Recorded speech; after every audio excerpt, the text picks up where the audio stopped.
Donc en fait l'idée, ouais, c'est ça, c'est que quand on est dysrégulé à l'intérieur, le seul moyen est de revenir dans le corps et de comprendre ce qu'il essaye de nous dire.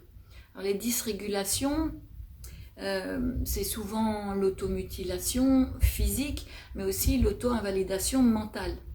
L'automutilation physique, c'est peut-être des scarifications, mais ça peut aussi être simplement une prise de risque telle que on finit par se faire mal à répétition. Alors, l'auto-invalidation mentale, elle est très répandue. On parle souvent du syndrome de l'imposteur.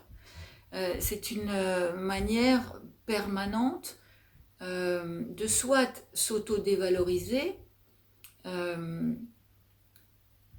Par exemple, quand je dis tout le temps que je ne sais pas faire, que c'est pas pour moi, soit de se sentir obligé de se justifier chaque fois qu'on fait quelque chose ou qu'on demande quelque chose. Si l'automutilation se voit, l'auto-invalidation, elle reste souvent inconsciente. Elle peut prendre des formes d'addiction, de dépendance diverses. C'est une manière de s'anesthésier et de se protéger d'un manque de sécurité. Alors je te donne un exemple. Karine, bon, c'est une cliente et j'ai changé son nom, qui passe de la boulimie à l'anorexie en permanence. Ce sont des stratégies de survie pour faire face à la vie quand elle devient insoutenable. Son corps essaye de hurler quelque chose qu'elle ne peut pas entendre. Et elle a le sentiment d'être en danger permanent. Tout est source de peur pour elle, de panique ou de stress. C'est sa manière de se mettre dans des situations insupportables. Son corps essaye de lui dire ce que la tête n'a pas compris. J'ai moi-même été très souvent dans des situations d'autodémolition. Alors quand j'étais au lycée, par exemple entre 12 et 15 ans, en tout cas, chaque année, je revenais de vacances de ski avec un plâtre du bout des orteils jusqu'à la hanche. Je jouais la kamikaze en fait pendant mes leçons de ski et je me débrouillais chaque année pour me vautrer, faire des nœuds avec mes skis qui en fait ne s'ouvraient pas. Et quand je rentrais, bien sûr, j'étais chouchoutée et dorlotée à la rentrée par toute la classe, ou presque.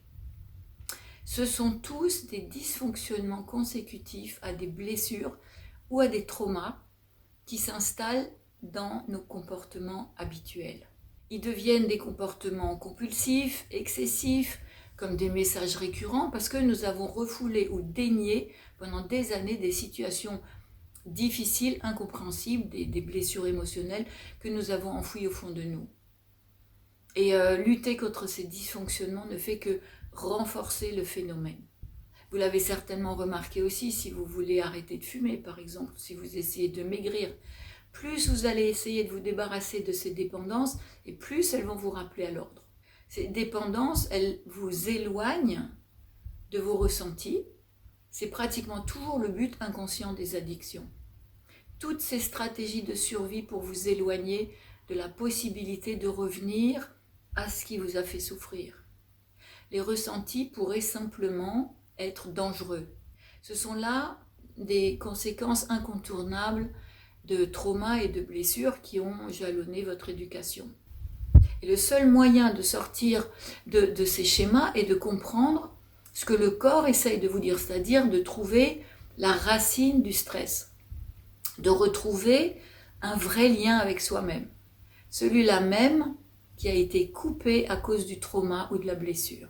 Quel que soit le chemin de la personne, la racine du mal-être est presque toujours le stress permanent qui vient de la lutte contre soi-même, du combat que l'on mène contre nos propres agissements de protection, sans s'en rendre compte.